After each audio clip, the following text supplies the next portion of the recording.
ఉంది. చీమ బాగా పనిచేస్తూ, తినేందుకు ధాన్యం, ఆహారం సేకరిస్తూ, రోజంతా అల్లాడుతూ ఉండేది.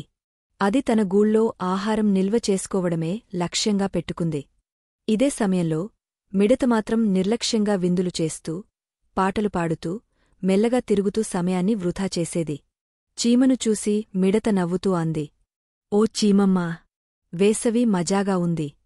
ఎందుకింత పనిచేస్తున్నావు? ఉచితంగా గాలి, చలిమన, సూర్యరశ్మి ఎంజాయ్ చేయాలి." అందుకు చీమ నవ్వుతూ చెప్పింది, "ఇప్పుడే పనిచేస్తే రాబోయే శీతాకాలంలో నేను సమస్యలు ఎదుర్కోనక్కర్లేదు. ఇప్పుడు మాకు ఉన్నది సమయం, దాన్ని వృధా చేయకూడదు." మిడత ఆ మాటలు వినకపోయింది.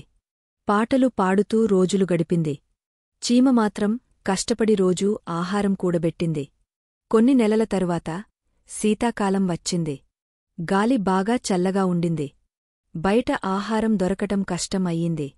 చీమ గూళ్ళో ఉన్న ఆహారంతో బాధలేమీ లేకుండా జీవించసాగింది. కాని మిడత ఆకలితో, చలితో వణికసాగింది. చివరికి అది చీమ గూళ్ళ దగ్గరికి వచ్చి, "దయచేసి నాకు కొంత ఆహారం ఇమ్ము చీమమ్మా. నేను ఆకలితో ఉన్నాను" అని అంది. చీమ అప్పుడు మృదువుగా అంది, "ఇప్పుడైనా తెలుసుకున్నావా సమయాన్ని ఎలా ఉపయోగించాలో? సమయానికి పనిచేస్తే మన జీవితం సుఖంగా ఉంటుంది."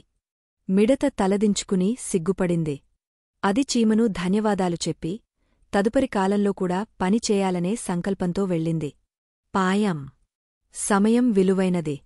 సమయాన్ని వృధా చేయకుండా ముందే సిద్ధం కావడం మన విజయానికి మార్గం.